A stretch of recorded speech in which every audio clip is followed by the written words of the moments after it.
The signal came from a star system 27 light-years away and changed everything. Humanity thought they knew about being alone in the universe. Dr. Amy Foster was the first person to hear it clearly.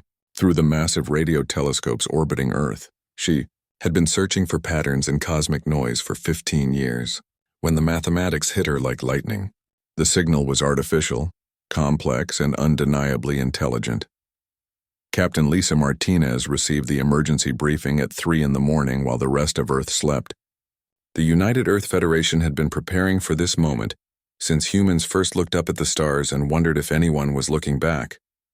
Now they had their answer, and humanity had exactly 72 hours to launch their response before the signal source moved beyond optimal contact range. The ship chosen for this historic mission was the UES Harmony, a research vessel designed specifically for deep space exploration and scientific discovery. Martinez had commanded the Harmony for 6 years, leading expeditions to map distant solar systems and catalog new phenomena. Her crew consisted of the best minds Earth could provide: linguists who could decode alien languages, anthropologists who understood culture and society, and engineers who could repair anything that might break during the long journey to another star. Chief Diplomat Nathan Brooks carried sealed orders from the highest levels of Earth government. The mission was simple in concept but staggering in importance. Humanity would make peaceful contact with an alien civilization, establish communication, and hopefully begin a relationship that would benefit both species. Brooks had spent his entire career preparing for negotiations between nations, but nothing had prepared him for negotiations between worlds, communications. Officer Ryan Clark supervised the installation of translation, equipment that represented decades of research into how different forms of intelligence might attempt to communicate. The devices could process mathematical concepts, pictographic representations, and even complex harmonic frequencies that might serve as language for beings who experienced sound differently than humans. Clark understood that first contact would likely succeed or fail, based on humanity's ability to understand what the aliens were trying to say. The Harmony launched from Earth orbit on schedule, carrying the hopes and fears of 8 billion people. The journey to Kepler 442 would take 3 months using humanity's most advanced faster-than-light drive systems. During the trip, the crew refined their contact protocols and studied every piece of data about the signal source. The mathematics suggested a highly advanced civilization with technology that surpassed human capabilities in several areas. 2 days into the journey, Admiral Jake Sullivan received intelligence that changed the entire mission profile. Long-range sensors had detected massive energy signatures moving through space toward Earth's outer colonies. The signatures were artificial, powerful, and appeared to be accelerating. The timing was too convenient to be coincidence. Something was approaching human space just as humanity prepared to make first contact with aliens. Sullivan commanded the military escort assigned to protect the Harmony during its diplomatic mission. Originally, this escort consisted of 3 destroyers and a cruiser, ships designed to handle pirates or hostile wildlife but not serious military threats. The new intelligence demanded a different response, and Sullivan made a decision that would define how the galaxy remembered humanity's first contact with alien life. He redirected the UES Vengeance to join the diplomatic mission. The Vengeance was not a research ship or a diplomatic vessel. It was a Dreadnought, a warship built to fight entire enemy fleets and win. At 2 kilometers long and bristling with enough weapons to crack moons, the Vengeance represented humanity's commitment to defending itself against any threat the universe might present. Captain Helen Parker commanded the Vengeance with the efficiency of someone who had spent 20 years learning how to destroy things that threatened humanity. Her crew included tactical specialists who could coordinate attacks across multiple star systems, weapons experts who understood every method humans had devised for killing their enemies, and engineers who could keep the ship fighting even when half its systems were destroyed. The addition of the Vengeance to the diplomatic mission created immediate controversy among the mission planners. Diplomats argued that arriving with a warship would send the wrong message to aliens who might interpret military presence as hostile intent. Scientists worried that the aliens might view the Dreadnought as a threat and refuse peaceful contact. Sullivan overruled all objections with a simple argument that would prove prophetic. Humanity was about to meet aliens for the first time in their history. Nobody knew what these aliens wanted, how they thought, or whether they viewed other species as friends, enemies, or something else entirely. The Harmony carried humanity's hopes for peaceful contact, but the Vengeance carried humanity's insurance policy against the alternative. As both ships approached the Kepler 442 system, their sensors began detecting artificial structures that defied human understanding of engineering. The signal source was a massive space station orbiting the fourth planet, a structure that looked like a crystalline flower, with petals that shifted through colors human eyes had never seen. The station was enormous, easily large enough to house millions of inhabitants. Dr. Foster led the analysis of the initial sensor data and found patterns that excited and disturbed her in equal measure. The station showed clear signs of advanced technology beyond anything humanity had achieved, but it also showed signs of recent damage. Debris fields surrounded the structure, and some sections appeared to be under repair or reconstruction. Martinez ordered the Harmony to broadcast Earth's carefully prepared first contact message as they entered the outer edges of the alien system. The message included mathematical proofs, artistic expressions, and representations of human culture designed to demonstrate intelligence and peaceful intent. Within hours, they received a response that made Ryan Clark's translation equipment sing with harmonic frequencies that somehow conveyed excitement and welcome. The aliens called themselves the Zephyri, and their initial communications suggested a coalition of multiple species united in peaceful exploration of the galaxy. They transmitted star maps, cultural exchanges, and invitations for humanity to join what they described as a vast alliance of civilizations dedicated to knowledge and mutual protection. Captain Martinez found herself charmed by the apparent sincerity of the alien communications. The Zephyri seemed genuinely excited about contact with humanity and eager to share information about the galaxy beyond Earth's solar system. For the first time since leaving Earth, she began to believe that humanity's first contact with aliens might unfold exactly as the diplomats had hoped. Admiral Sullivan, monitoring the communications from the Vengeance, felt less optimistic about the situation. His tactical officers were reporting anomalies in the sensor data that suggested the alien station was far more heavily armed than a peaceful research facility should be. The debris field showed composition signatures that included refined metals from multiple star systems, suggesting the remains of many different types of spacecraft. As the human ships approached the alien station, both crews prepared for humanity's first face-to-face meeting with intelligent life from another world. None of them suspected that they were about to discover something that would change not just first contact protocols, but humanity's entire approach to surviving in a galaxy full of beings who viewed other species very differently than humans viewed each other. The alien station grew larger on the Harmony's view screen as Captain Martinez guided her ship closer to humanity's first meeting with intelligent life from another world. The structure defied every assumption human engineers had made about space construction. Crystalline petals the size of city blocks rotated slowly around a central core that pulsed with energy patterns that made Ryan Clark's instruments sing with harmonic frequencies beyond human hearing. Range Communications Officer Clark worked frantically to decode the increasingly complex messages flowing from the station.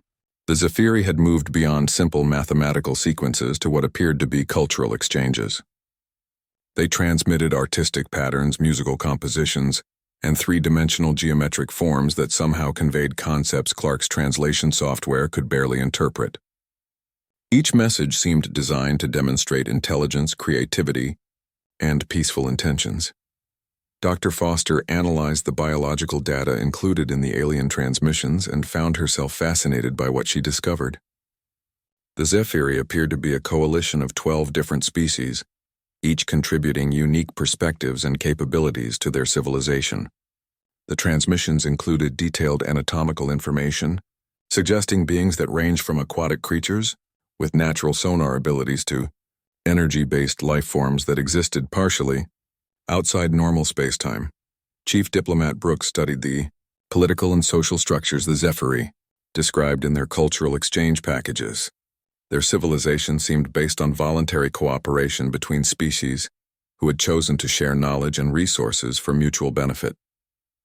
They called their organization the Concord of Worlds, and their messages suggested it had existed for thousands of years, growing stronger as more species joined their alliance. The Zephyr transmitted star maps that showed the locations of hundreds of civilizations across the galaxy. According to their data, intelligent life was far more common than humans had suspected, but most species remained isolated in their home systems due to the vast distances between stars. The Concord served as a network for sharing technological advances that allowed faster travel and communication across interstellar distances. Captain Martinez found herself impressed by the apparent sophistication of Zephyr society. Their messages conveyed genuine excitement about meeting humanity and offered detailed explanations of how new species were integrated into the Concord. The process seemed designed to respect cultural differences while providing access to advanced technologies that would benefit all member civilizations. Admiral Sullivan monitored the communications from the Vengeance, while his tactical officers conducted discreet scans of the alien station. What they discovered made him increasingly uncomfortable about the diplomatic situation. The station's outer sections showed clear evidence of weapon damage from multiple types of energy weapons. Some sections appeared to have been completely rebuilt, suggesting recent and significant combat activity. Lieutenant Nicole Davis reported anomalous readings from the debris fields surrounding the station. Her analysis indicated the wreckage came from at least 30 different types of spacecraft, representing technology from multiple civilizations. The composition signatures suggested ships built using different materials and construction techniques than anything in Zephyr transmissions. Captain Parker reviewed the tactical data and reached conclusions that made her question the peaceful nature of first contact. The debris patterns suggested systematic destruction rather than accidents or natural disasters. Ships had been disabled and then methodically dismantled, with useful materials apparently salvaged and incorporated into the station structure. The Zephyr delegation requested permission to board the human ships for what they described as proper cultural exchange ceremonies. Their messages explained that physical presence was necessary for the bonding rituals that would formally welcome humanity into the Concord of Worlds. The ceremonies involved sharing biological data that would allow each species to understand the others at a cellular level. Diplomat Brooks enthusiastically supported the boarding request. The opportunity to physically meet alien beings and participate in their integration ceremonies represented everything humanity had hoped for from first contact. The Zephyr had provided detailed descriptions of the rituals, which seemed designed to create understanding and trust between different forms of life. Dr. Foster expressed reservations about allowing aliens aboard human ships before understanding their biology and potential health risks. The Zephyr had transmitted extensive medical data, but she needed time to analyze their biological compatibility with human physiology. Some of their transmitted genetic patterns contained sequences she could not identify or classify. Ryan Clark detected increasing complexity in the alien communications. As the Zephyr preparation for boarding began, the harmonic patterns seemed designed to induce specific emotional responses in listeners, creating feelings of trust and acceptance. His equipment registered subliminal frequencies that appeared to affect human brain chemistry in subtle but measurable ways. Chief Engineer Tony Williams aboard the Vengeance made a discovery that changed everything humanity thought they understood about the Zephyr. While analyzing the composition of the approaching alien shuttle, his sensors detected trace elements that should not have existed in any spacecraft. The hull contained refined human DNA samples and cellular material that could only have come from Earth. Williams immediately reported his findings to Captain Parker, who ordered additional scans to confirm the impossible data. The results were undeniable. Somehow, the Zephyr possessed detailed biological samples of human genetic material, despite this being humanity's first contact with their civilization. The implications were staggering and terrifying. Admiral Sullivan faced a crisis that no first contact protocol had anticipated. The aliens approaching his ships possessed human biological material through unknown means, suggesting either surveillance of Earth that had gone undetected or contact with humans that had never been reported. Neither possibility supported the Zephyr claims of peaceful first contact. Captain Martinez received an urgent but discreet communication from Admiral Sullivan requesting immediate private consultation. The message was coded to avoid alien interception, but its urgency was clear. Something about the approaching aliens had changed the tactical situation in ways that threatened The entire diplomatic mission, the Zephyri shuttle, continued its approach toward the Harmony while broadcasting increasingly sophisticated cultural exchange data. The transmissions now included detailed analyses of human art, literature, and social structures that demonstrated knowledge far beyond what could be derived from the messages Earth had transmitted. The aliens knew more about humanity than first contact should have allowed. Dr. Foster began noticing disturbing patterns in the Zephyri biological data.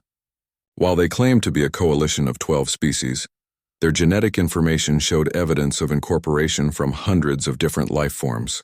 The patterns suggested systematic collection and integration of biological material from sources across the galaxy. Lieutenant Davis detected massive energy buildups throughout the alien station as hidden systems came online.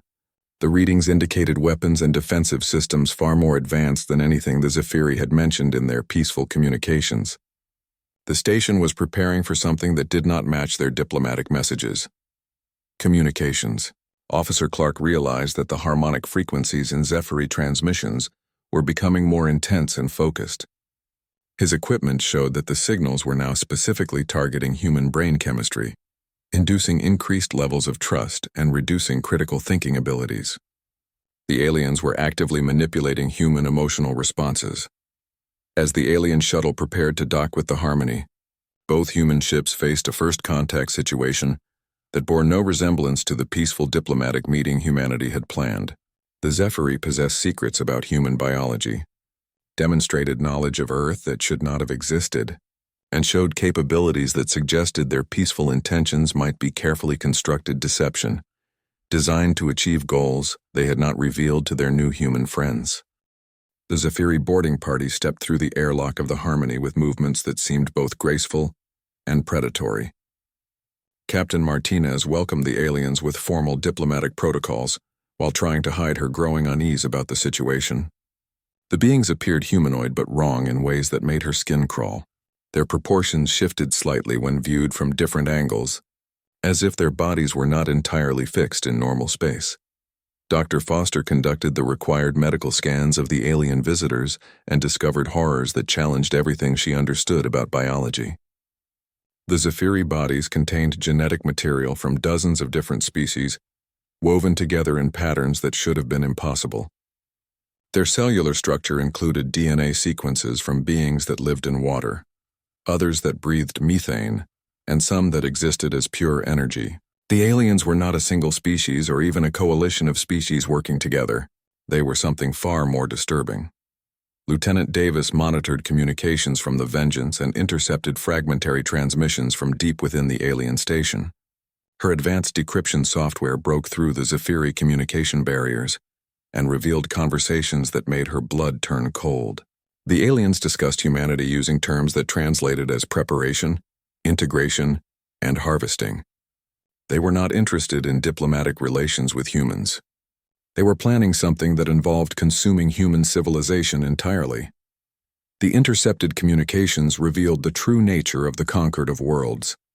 The Zephyri did not form alliances with other species. They absorbed them completely, incorporating their genetic material, knowledge, and cultural achievements into their collective existence. The process allowed them to preserve other civilizations in a form they considered immortal, but it required the complete destruction of the original populations. Ryan Clark detected massive changes in the harmonic frequencies filling the Harmony's atmosphere. The Zephyri had begun releasing microscopic devices into the air that were designed to affect human brain chemistry at a fundamental level. The nanites induced feelings of euphoria and increased empathy, while reducing critical thinking and self-preservation instincts. The crew was being prepared for something the aliens called the integration process. Chief Engineer Williams aboard the Vengeance analyzed the debris fields surrounding the alien station and made discoveries that revealed the scope of Zephyri activities across the galaxy. The wreckage contained technology from hundreds of different civilizations, each one representing a species that had been contacted, absorbed, and incorporated into the collective. The aliens had been performing this process for thousands of years. The Zephyri maintained their friendly facade, while subtle changes began affecting the Harmony's crew. Captain Martinez found herself feeling unusually positive about the aliens. despite growing evidence of their deceptive nature. The conditioning made it difficult to focus on threatening information, while amplifying feelings of trust and cooperation. The crew was being mentally prepared for absorption into the collective. Admiral Sullivan received fragmentary reports from the Harmony that made it clear the diplomatic mission had become a trap. The aliens were not interested in peaceful contact or mutual cooperation. They viewed humanity as raw material to be processed and incorporated into their collective existence. The Concord of Worlds was not an alliance.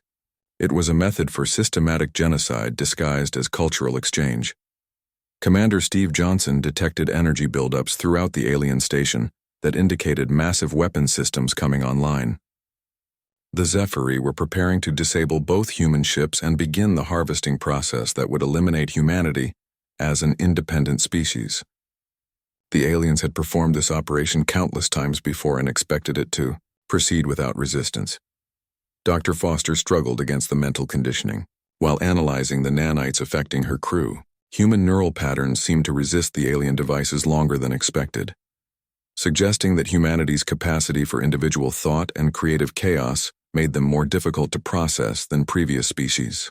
The Zephyri had encountered resistance before, but never from beings as stubbornly independent as humans. The alien delegation aboard the Harmony dropped their pretense of peaceful intentions as the conditioning reached sufficient levels. They revealed their true purpose and began explaining how humanity would be preserved within the collective consciousness. Individual humans would cease to exist, but their genetic material and knowledge would become part of something greater that spanned the galaxy. Captain Parker aboard the Vengeance prepared her ship for combat operations while Admiral Sullivan made the most important decision in human history. The aliens had made their intentions clear. They planned to absorb humanity completely, eliminating human civilization while claiming to preserve it in a form that bore no resemblance to the original. The choice was simple: fight or become extinct as an independent species. Lieutenant Davis transmitted encrypted warnings to Earth about the true nature of the Zephyri threat. Humanity needed to prepare for war against a collective consciousness that had absorbed hundreds of civilizations and commanded technology beyond human understanding. The aliens would not stop with the destruction of the diplomatic mission. They would come for Earth and every human colony in space. The Zephyri revealed the scope of their operations across the galaxy. They had contacted and absorbed every intelligent species they encountered, always using the same methods of deception and mental conditioning. The collective consciousness grew stronger with each absorption, gaining new knowledge and capabilities from the civilizations it consumed. Humanity represented the latest addition to their collection. Ryan Clark managed to send a desperate message to the Vengeance before the aliens cut off communications between the ships. His transmission contained everything the crew had learned about Zephyri methods and weaknesses. The aliens were powerful but predictable. Their thousands of years of easy victory had made them vulnerable to species that fought back with techniques they had never encountered. Admiral Sullivan authorized Captain Parker to engage the alien station with full military force. The Zephyri had made their choice when they decided to harvest humanity. Now they would discover what happened when they attempted to absorb a species that had spent its entire evolutionary history as apex predators. Humans did not submit to extinction. They fought back with everything they possessed. The conditioning affecting the Harmony's crew began breaking down as human stubbornness overcame alien nanites. Captain Martinez regained enough clarity to realize that her ship and crew were in immediate danger. The aliens had revealed their true nature, and diplomacy was no longer possible.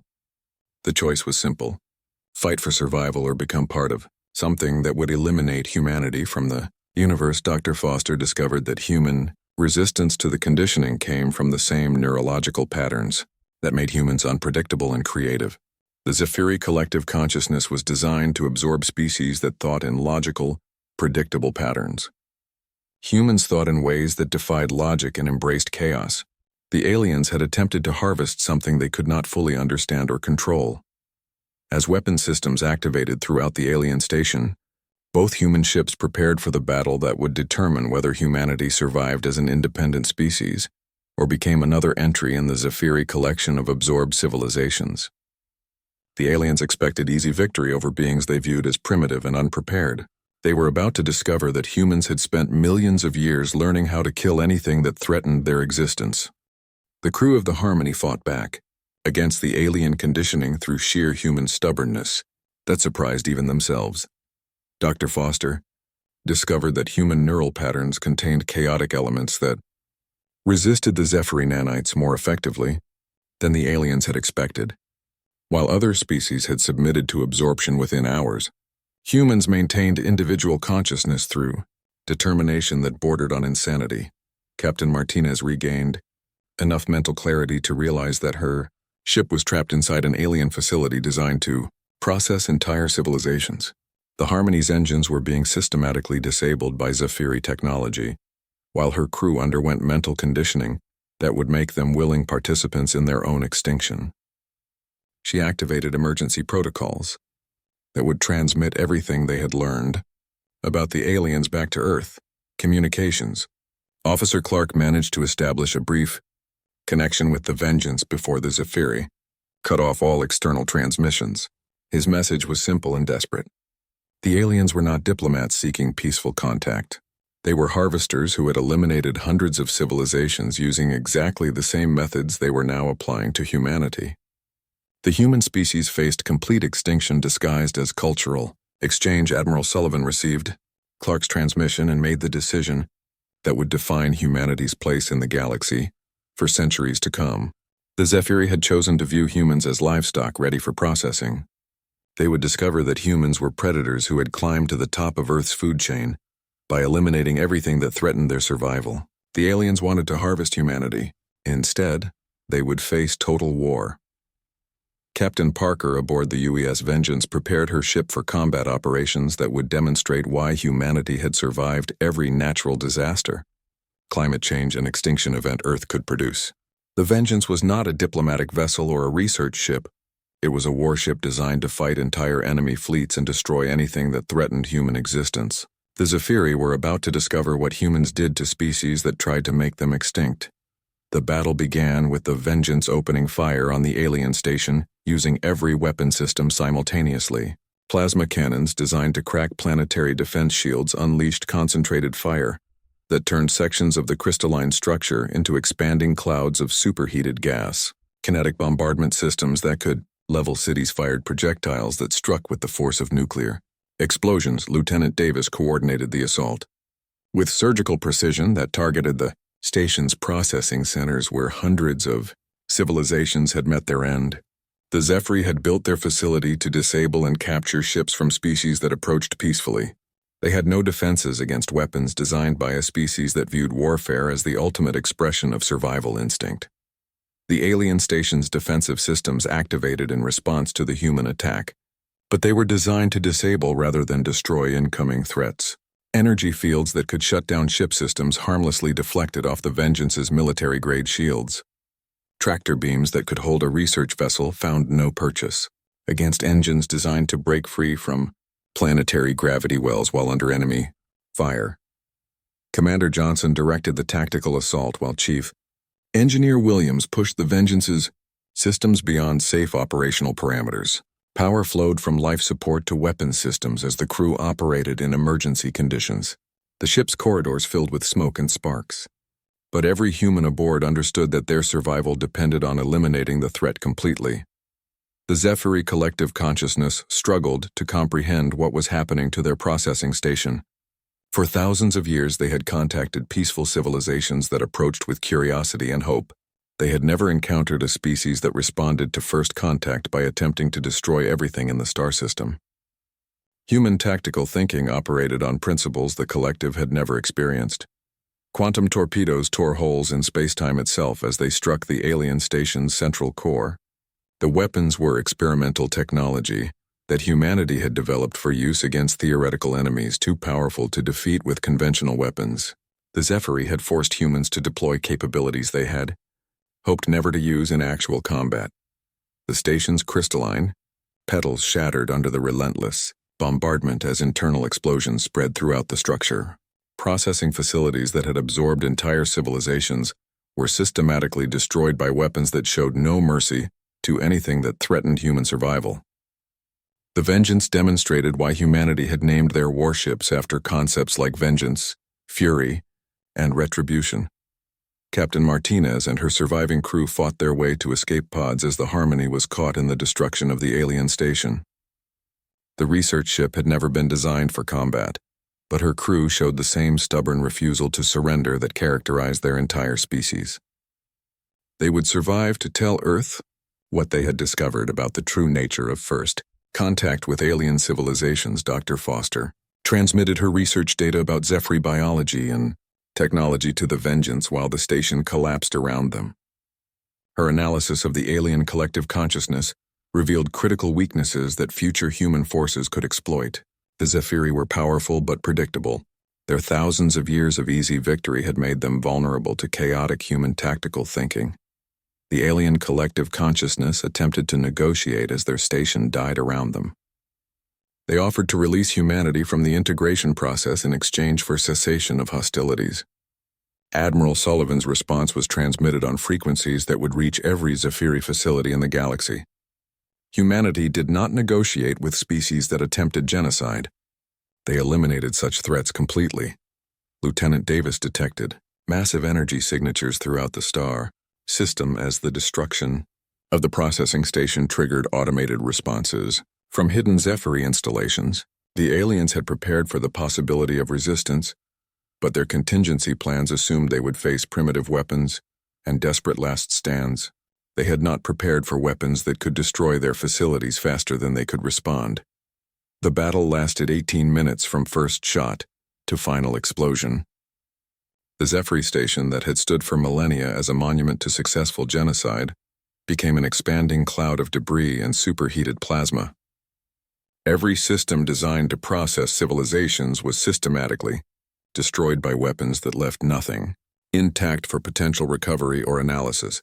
Captain Parker transmitted damage reports to Admiral Sullivan as the Vengeance emerged from the debris field with minimal casualties. The ship had suffered damage to secondary systems, but her primary weapons remained fully operational. More importantly, her crew had demonstrated that humans could fight and win against enemies who possessed superior technology and thousands of years of experience. The rescue of the Harmony survivors revealed the psychological effects of Zephyri conditioning, but also proved that human neural patterns could resist absorption attempts through sheer determination to remain individual. Dr. Foster's analysis would provide crucial intelligence for defending Earth against future alien contact attempts that might not be what they appeared to be.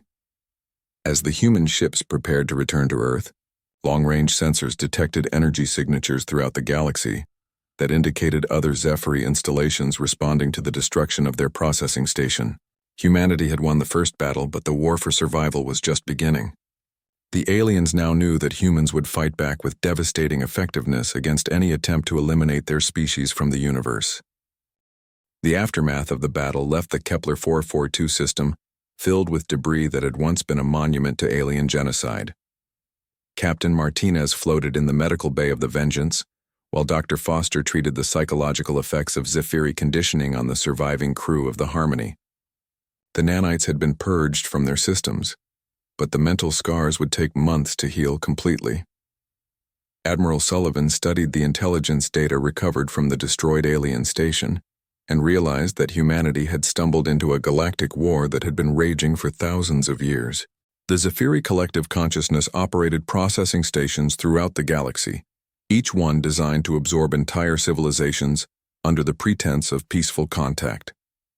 Hundreds of species had been eliminated, using the same methods the aliens had attempted on humanity. Dr. Foster's analysis of the alien technology revealed critical information about Zephyri weaknesses that would prove essential for future conflicts. The collective consciousness made them powerful but predictable.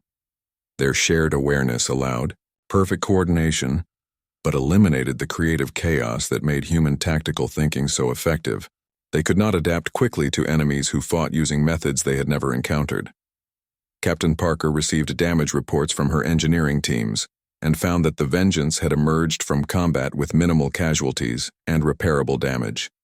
More importantly, her weapon systems remained fully operational, and her crew had gained combat experience against alien technology that would prove invaluable in future engagements. Humanity had demonstrated that superior technology could be overcome by superior tactics and willingness to fight without mercy. The long-range sensors aboard the Vengeance detected massive energy signatures throughout the galaxy as other Zephyri installations responded to the destruction of their processing station. Admiral Sullivan realized that humanity now faced the prospect of war with a galactic-spanning collective that had never encountered effective resistance from any species they had attempted to harvest. Communications Officer Clark transmitted a message that would become legendary throughout human space and beyond. Captain Parker's words were broadcast on frequencies that reached every Zephyri facility in the galaxy. The message was simple and absolute. Humanity would not submit to absorption or integration. Any alien force that approached human space with hostile intent would face complete destruction. Humans were not livestock waiting for harvest. They were warriors who had earned their place at the top of Earth's food chain by eliminating everything that threatened their survival. The message spread throughout the galaxy via Zephyri communication networks and reached civilizations that had spent generations hiding from the collective consciousness. For the first time in millennia, species that had avoided contact with the outside galaxy heard that someone had fought the harvesters and won. Resistance movements that had operated in secret for centuries began emerging from hiding. Lieutenant Davis intercepted transmissions from across the galaxy as the news of humanity's victory spread to surviving remnants of civilizations the Zephyri had attempted to absorb. Some species had managed to escape the integration process by fleeing to distant star systems. Others had fought desperate holding actions that delayed but could not prevent their eventual absorption. All of them had believed that resistance was ultimately futile until they learned what humans had accomplished. The intelligence gathered from the destroyed station revealed that the Zephyri collective consciousness was not as unified as they claimed. Different processing stations operated with varying degrees of independence, and their shared awareness created vulnerabilities that could be exploited by enemies who understood how collective thinking worked. Humanity's chaotic approach to warfare had exposed weaknesses the aliens did not know they possessed. Admiral Sullivan prepared his report for Earth Command and realized that humanity's approach to galactic civilization would need fundamental revision. The galaxy was not filled with peaceful species seeking mutual cooperation. It contained predators who viewed other civilizations as resources to be consumed. Human expansion into space would require military escort and the willingness to destroy any threat to human survival without attempting negotiation. Dr. Foster's research into Zephyri biology provided crucial insights into how the collective consciousness functioned and how it could be disrupted. The aliens shared memories and experiences across their entire species, but this connection made them vulnerable to psychological warfare that targeted their collective awareness. Humans could use their individual creativity to create mental chaos that would disrupt alien coordination. The crew of the Vengeance prepared for the long journey back to Earth, while monitoring communications from across the galaxy. Other species were beginning to organize resistance movements based on human tactics and weapons. The galaxy that had been controlled by the Zephyri collective for thousands of years was beginning to fight back using methods the aliens could not predict or counter effectively. Captain Martinez recovered from her injuries and requested assignment to the new military units that would be needed to defend human space from alien threats. Her experience with Zephyri conditioning and absorption techniques made her invaluable for training crews who might face similar situations. Humanity would not be caught unprepared by the next alien contact attempt. The debris field that had once been the Zephyri processing station served as a message to any species monitoring human activities. Earth's military forces did not negotiate with enemies who threatened human extinction. They eliminated such threats completely and without mercy. The galaxy now understood that humanity brought a new approach to interstellar relations based on survival of the strongest rather than cooperation between equals.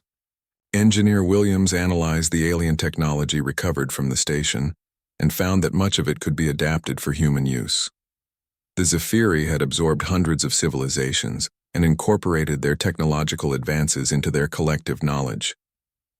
The destruction of their facility had made those advances available to the species who had destroyed them. Human technology would advance by centuries within decades. The return journey to Earth took 3 months, during which long-range communications revealed the scope of changes occurring throughout the galaxy. Species that had hidden from the Zephyri for generations were emerging from concealment and forming alliances based on mutual defense rather than collective absorption.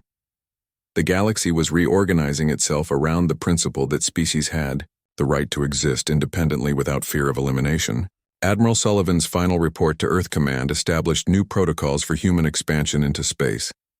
Every exploration mission would include military escort capable of destroying entire alien installations. Diplomacy would be attempted only after human survival was guaranteed. Any species that approached human space would be required to prove peaceful intentions through actions rather than words. The message transmitted by Captain Parker had established humanity's reputation throughout the galaxy as a species that responded to threats with overwhelming violence. Other civilizations would approach human space with caution and respect, rather than viewing humans as potential victims. Earth had announced its arrival in galactic politics by demonstrating that humans were apex predators who had earned their place among the stars through their willingness to fight for survival. The story of first contact between humanity and the Zephyri would be remembered as the moment when the galaxy learned that Earth's children were not seeking membership in existing civilization. They were building their own civilization based on the principle that human survival was non-negotiable, and any threat to human existence would face complete annihilation. The galaxy had wanted to know what humanity would bring to the stars. Now they knew humanity brought war, and humans were very good at it.